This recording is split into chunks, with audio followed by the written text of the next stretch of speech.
Have you ever felt that strange burden of seeing what everyone around you refuses to acknowledge? That weight in your chest when you perceive a truth so clear, so luminous, yet those you love walk past it as if it were invisible. There was a woman I met years ago. Her name was Sarah, and she carried this peculiar sadness in her eyes, the kind that comes not from what has been lost but from what has been seen and cannot be unseen. She told me about walking through her days feeling like a stranger in her own life, watching people rush toward things that would never fill them, chasing shadows while the sun blazed overhead. And the most painful part, she whispered, was not the seeing itself, but the isolation it brought. The sense that she had somehow stepped out of a shared dream into a solitary awakening. She described sitting in meetings at work where everyone discussed quarterly profits with intense seriousness, while she could feel the desperation beneath their words, the hunger for meaning that no financial success could ever satisfy. She talked about family gatherings where relatives competed over accomplishments and possessions, while she saw only divine beings who had forgotten how to simply be present with one another, how to touch the eternal that exists in every shared meal, every honest laugh, every moment of authentic connection.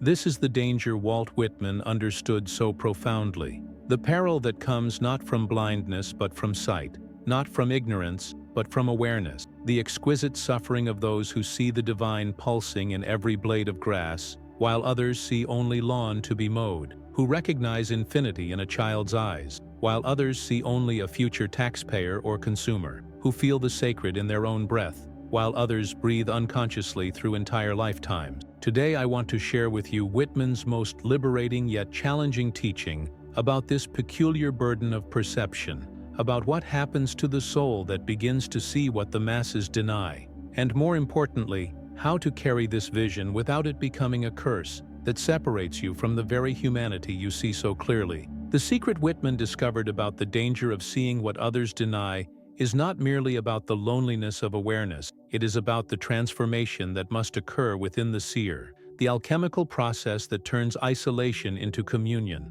that transmutes the pain of solitary vision into the joy of universal connection, that converts what feels like exile into what it truly is, a homecoming to a reality more real than the consensus dream most people inhabit. What I am about to reveal to you has the power to completely shift how you experience your own heightened perception, to transform what feels like a burden into what it actually is, a profound gift not just to yourself, but to the collective consciousness that is struggling to awaken through every aware being who has the courage to see clearly and love anyway. In one of his long walks through Manhattan, Whitman observed a crowd gathered around a street preacher who spoke of sin and redemption, of fallen humanity and the need for salvation from above. The crowd nodded, some wept, many prayed for deliverance from their corrupted nature, their voices rising in supplication to a distant God who might rescue them from themselves. But Whitman saw something entirely different in that same moment,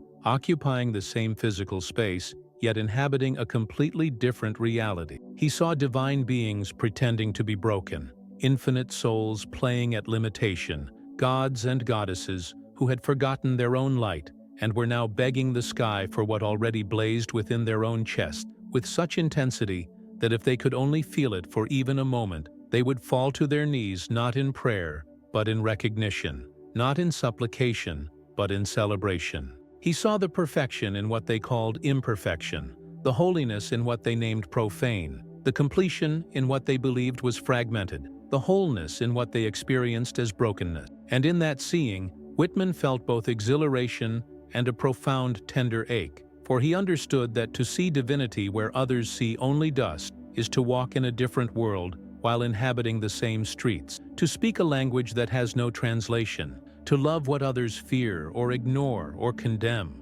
to extend your hand toward those who cannot yet recognize that they are reaching for themselves. This is the first danger of seeing what others deny, the danger of separation disguised as enlightenment, the peril of awakening that feels like loneliness because you can no longer pretend to see what you do not see. You can no longer unsee what has been revealed. You can no longer return to the comfortable blindness that allows most people to move through their days without the constant ache of recognizing divinity in chains, infinity in boxes, eternity rushing to catch buses and pay mortgages and worry about things that will not matter even 10 years from now. much less from the perspective of the timeless awareness you have touched. When you begin to perceive the sacred in what your culture calls mundane, when you recognize infinity in what others dismiss as finite, when you feel the pulse of eternity in moments others rush past without a second glance, there arises a temptation to believe you are alone, uniquely burdened, set apart by your perception, chosen or cursed, depending on your mood and the depth of your isolation on any given day. Whitman himself wrestled with this danger throughout his life, and if you read his poetry carefully, you can feel the oscillation between ecstatic unity and painful isolation, between the joy of seeing and the grief of being the only one who sees, between the celebration of his expanded awareness and the loneliness of carrying vision that no one around him seemed to share or even recognize as real. In his early poems, you can sense his struggle to find language for what he perceived, to build bridges between his inner experience and the outer world of commerce and convention, to remain connected to humanity while seeing through the illusion that most of humanity accepts as the totality of reality. But what Whitman eventually discovered, and what he spent his entire life teaching through his poetry, through his nursing of wounded soldiers, through his friendships with people from every level of society, is that this sense of separation is itself an illusion, perhaps the final and most subtle illusion that must be penetrated before true seeing becomes true being, before awareness transforms from a burden into a blessing, before vision completes its journey from insight to integration. The danger is not in the seeing itself. Let me be absolutely clear about this because it is essential to everything that follows. The danger is not that you see what others do not see. The danger is not that you have awakened to dimensions of reality that remain hidden to those around you. The danger is not in your expanded perception, your heightened sensitivity, your ability to recognize the sacred in places where others recognize only the secular. The danger is in believing that your seeing makes you fundamentally different from those who do not yet see, in constructing an identity around your awareness, in building walls of spiritual superiority that separate you from the very beings in whom you see the divine. The danger is in the subtle pride that can creep into expanded awareness like poison into honey, the whisper that says you are more awake, more evolved, more spiritually advanced than the sleeping masses, the thought that divides humanity into those who see and those who are blind, those who are conscious and those who are unconscious, those who are enlightened and those who are still trapped in illusion. This is the trap Whitman warns against with every line of Leaves of Grass, with every breath of his poetic vision, with every word of his democratic spirituality, that insists on the equal divinity of all beings regardless of their level of awareness or recognition of their own divine nature. He saw the divine in the prostitute and the president, in the slave and the slaveholder, in the criminal and the saint, not because he was blind to their actions, not because he denied the reality of their choices, not because he pretended that all behaviors are equally aligned with truth, but because he saw through their actions to the eternal essence that animated them all, the consciousness that expresses itself through infinite forms and experiences itself through every degree of remembering and forgetting its own nature. He refused the comfort of spiritual superiority, even as he embraced the responsibility of clear sight. And this refusal, this unwavering commitment to seeing the divine in all without creating hierarchies of spiritual worth, is perhaps his greatest teaching and his most difficult challenge to those of us who have tasted expanded awareness. Let me pause here and ask you something I have been reflecting on deeply since I first encountered Whitman's words about this danger of seeing, something that goes to the heart of what it means to be a conscious being in a world where consciousness is awakening unevenly, where some see clearly while others remain asleep, where awareness expands in some while it remains contracted in others. In what moment of your life have you felt most isolated by your own awareness? When have you perceived something so true, so undeniable, so luminously obvious that you could not understand how everyone around you failed to see it, yet found yourself unable to share it with those around you without feeling misunderstood or dismissed or labeled as strange, overly sensitive, impractical, or detached from reality? I know that perhaps you have never shared this sensation with anyone, because who could understand something so profound and indefinable? Who could grasp the peculiar pain of seeing what others deny, without either minimizing your experience or elevating you to a pedestal you do not want to occupy? But here, you are truly comprehended. Here, your experience of seeing what others deny is not treated as a flaw in your perception. It is not dismissed as evidence of your disconnection from reality. It is not pathologized as sensitivity or overthinking or spiritual bypassing. Here, it is recognized for what it truly is, proof of your deepening connection to what is most real, evidence of your soul's commitment to truth, even when that truth brings discomfort, testimony to your courage in keeping your eyes open in a world that offers countless inducements to look away. And here is what I want you to know. Your comment about this experience may be exactly the words someone else needs to read today, to know they are not alone in this journey of expanded seeing, to understand that the isolation they feel is not a sign that something is wrong with them, but a natural part of awakening in a world still largely asleep to its own divine nature. Take a deep breath for a moment and allow yourself to feel, not think, the answer that emerges from your heart when you consider this question. Complete this sentence in the comments below if something in you feels called to share, if some part of you recognizes this as an opportunity to give voice to what has remained silent for too long. My experience of seeing what others deny has taught me that, and know that your sincere reflection can illuminate the path for many other seekers who are walking this same difficult, beautiful, transformative journey toward greater awareness. If you prefer to simply reflect in silence, that too is a profound way of honoring your journey, for not all wisdom needs to be spoken, and sometimes the deepest integration happens in the quietest moments of solitary contemplation. Now, there are different ways this danger of seeing manifests in those who begin to awaken to what Whitman called the eternal present, the divine ordinary, the sacred mundane, the miraculous disguised as the everyday. Some become prophets of doom, seeing the dysfunction in systems and relationships so clearly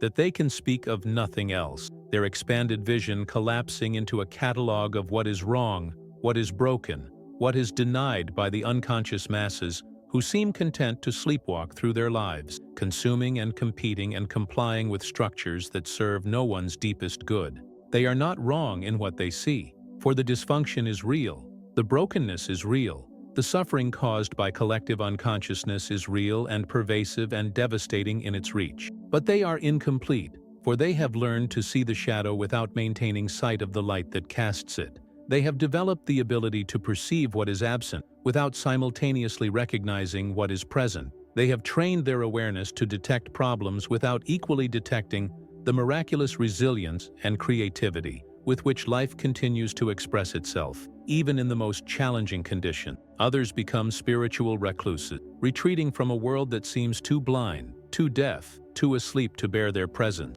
building sanctuaries of solitude where they can exist without the constant pain of watching others suffer in ignorance, creating lives of meditation and contemplation that protect them from the heartbreak of engagement. They build walls of practice and philosophy, creating protected spaces of awareness that shield them from the pain of watching others chase after what will never fulfill them. But in doing so, they abandon the very unity their seeing revealed. They separate themselves from the wholeness they glimpsed. They create the very division that their expanded awareness was meant to heal. Still others become crusaders, driven by their vision to wake others up, to force open eyes that are not yet ready to see, to drag sleepers from dreams they are not yet willing to release, to shake humanity awake through arguments and evidence and passionate pleas. Their compassion curdles into frustration when their efforts meet resistance. Their insight hardens into judgment when others do not immediately recognize what seems so obvious, and the danger of seeing becomes the danger of imposing,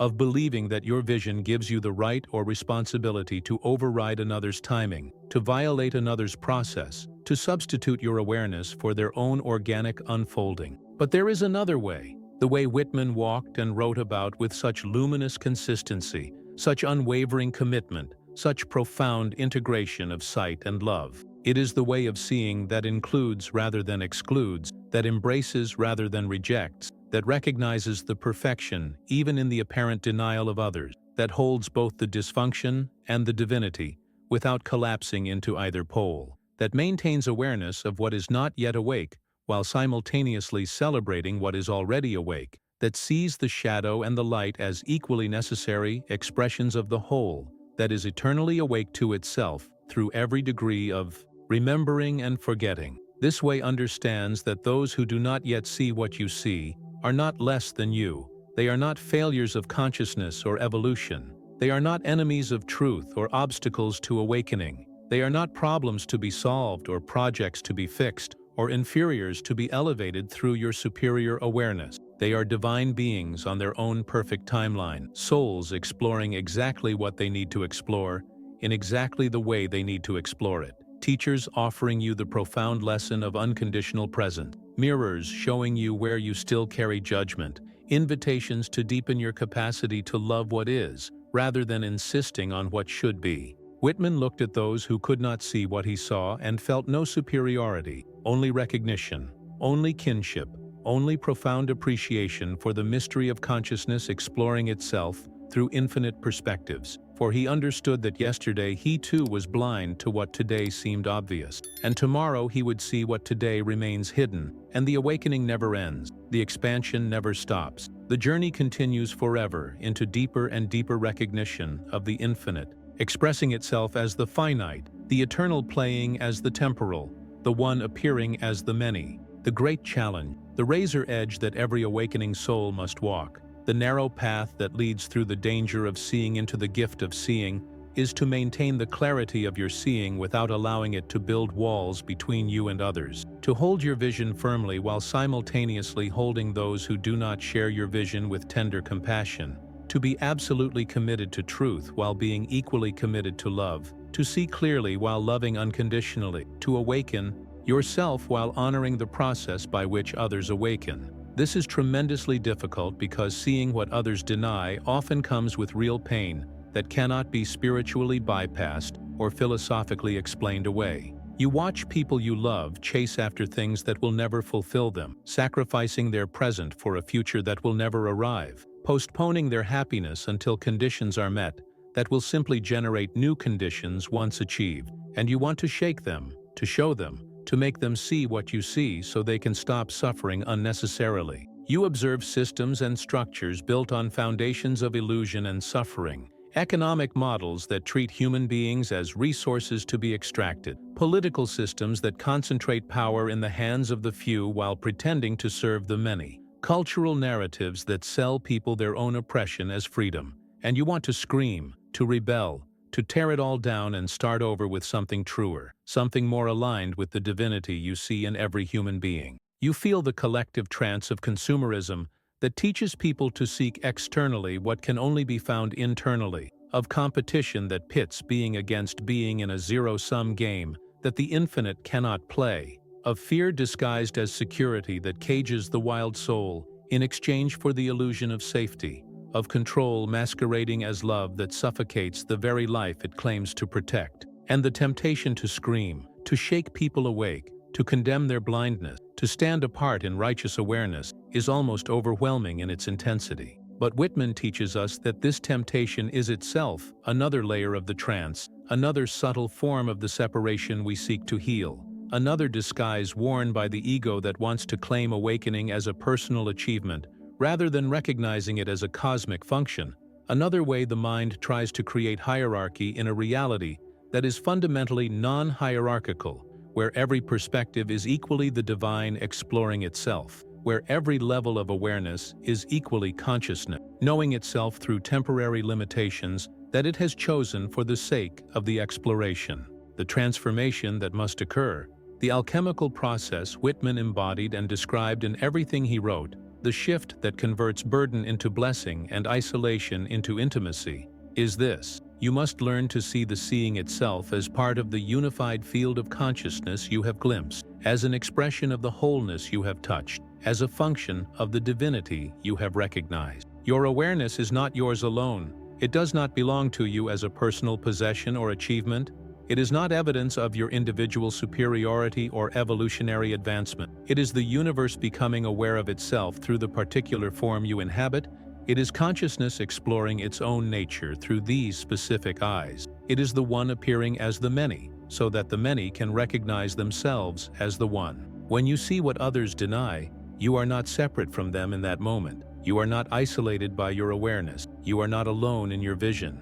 You are the instrument through which collective consciousness explores contrast, through which the whole examines its parts, through which love looks upon fear without flinching, through which awareness witnesses itself pretending to be unaware, so that it can have the experience of awakening, which is one of the supreme delights available to consciousness and one that requires the appearance of sleep in order to be experienced. Your seeing is not a personal achievement but a cosmic function, a role you are playing in the great theater of awakening, a service you are offering to the whole that is awakening through every part. And when you understand this, not intellectually but viscerally, not as concept but as lived reality, then the burden transforms into purpose. The isolation dissolves into intimacy. The danger becomes an invitation to participate more fully in the awakening that is occurring, not to individuals but as the entire universe remembering itself through every form it takes. Here is the practical wisdom Whitman offers to those who carry this burden of expanded sight,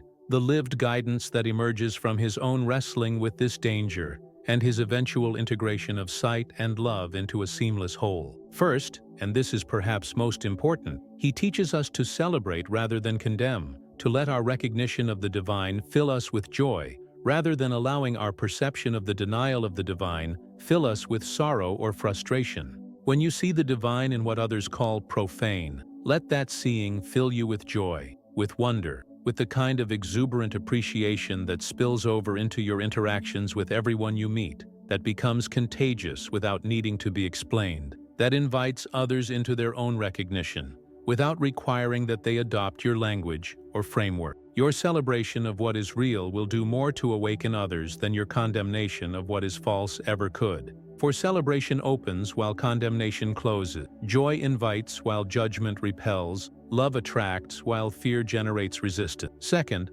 Whitman insists that we must stay in the body, in the earth, in the immediate sensory reality of living, in the miraculous ordinariness of breathing and eating and touching and moving through space. The danger of seeing subtle truths is that we can become so enamored with the invisible that we abandon the visible, so focused on the eternal that we neglect the temporal, so identified with the infinite that we lose touch with the finite form through which the infinite is currently expressing itself. Yet Whitman knew that the divine is not beyond or above the material world. It is not separate from the body and the earth and the immediate sensory experience. It is within and as the material world. It is the body, it is the earth, it is the sensation and the movement and the whole incarnated reality of being a conscious being in a physical form. Touch the bark of a tree and feel the divine touching itself. Feel the weight of your own breath and recognize the infinite breathing itself. Taste your food with full attention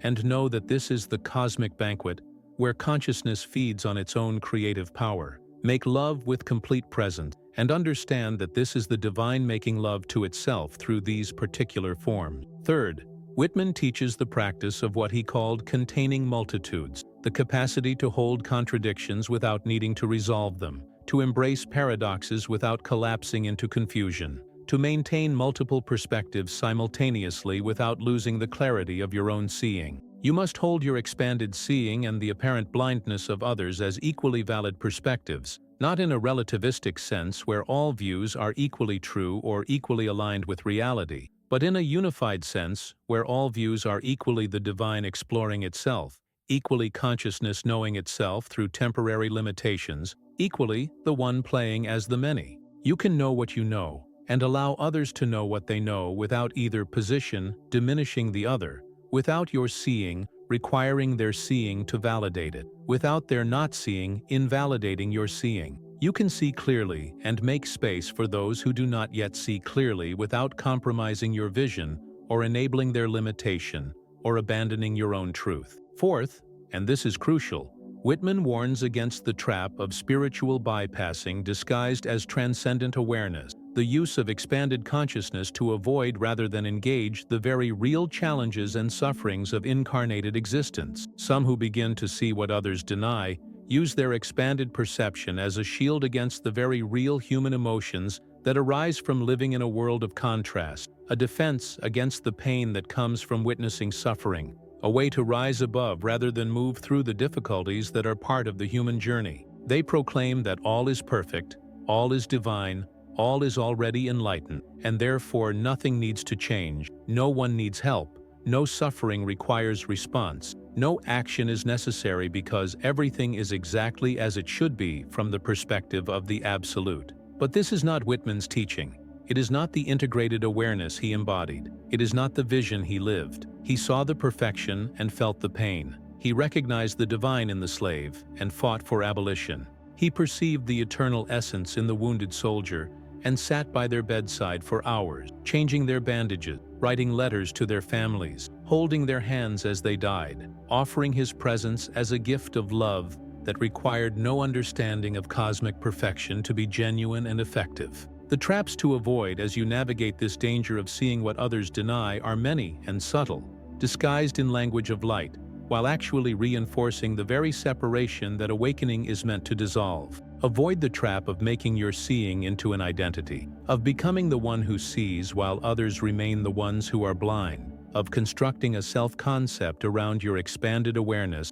that requires others to remain unaware in order for you to maintain your sense of being special or advanced or chosen. This is ego dressed in spiritual clothing, the separate self claiming enlightenment as a personal possession, and it will imprison you more surely than any conventional limitation ever could. Avoid the trap of impatience, of believing that because you see something clearly, others should see it immediately when you point it out, of becoming frustrated when your insights do not immediately transform those with whom you share them. Consciousness unfolds according to its own mysterious rhythm, and your task is not to drag others along your path, but to walk your path with such authenticity that it becomes an invitation others may freely choose to accept or decline. Avoid the trap of isolation disguised as discernment, of cutting yourself off from anyone who does not share your level of awareness, of creating communities of the awakened that exclude the sleeping. Whitman spent time with everyone, and he found the divine light in all of them without requiring that they acknowledge or understand their own light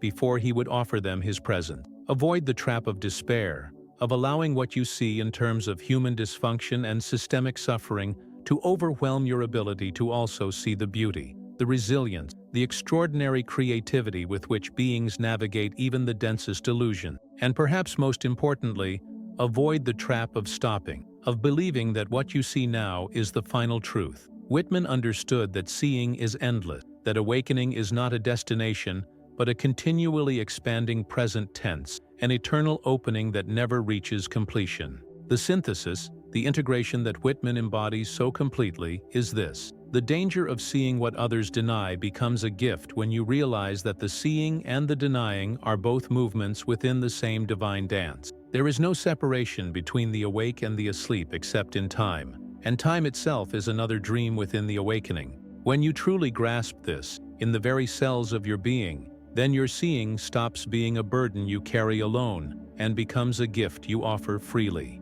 You walk through the world then as Whitman walked, seeing the glory in what others call garbage, the sacred in what others call secular. And this seeing does not separate you from others. It allows you to love them more completely, more unconditionally, more wisely. You become like the sun that shines on everyone without judgment. Your seeing becomes an act of service rather than a marker of status, a function of love rather than a proof of advancement. This is the ultimate teaching about the danger of seeing what others deny, according to Walt Whitman. The danger is real, but it is not inevitable. The path through the danger is always the same. Stay rooted in the body, remain tender toward all beings, celebrate what you see without needing others to see it.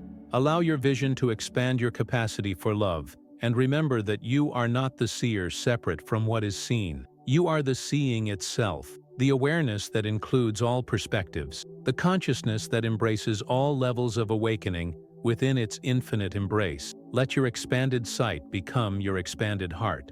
Let your awakening be so gentle, so joyful, so utterly devoid of spiritual pride, that it becomes an invisible invitation for others to awaken at their own pace. This is how the danger becomes the doorway, how the burden becomes the blessing, how the isolation transforms into the most profound intimacy you have ever known. If these words about the danger and gift of seeing what others deny have touched that quiet space in your heart, I want to invite you not as someone who knows more but as a fellow traveler on this path of expanding awareness, to join this community of seekers who, like you, see more deeply, feel more intensely, and recognize the sacred hiding in plain sight. By subscribing to this channel, you become part of a circle of souls who understand this peculiar blessing and burden, who know what it means to walk through a world that often seems asleep to its own divine nature. Here, your vision is honored, your sensitivity is celebrated, and your journey toward ever greater seeing is supported with weekly reflections inspired by Whitman's timeless wisdom.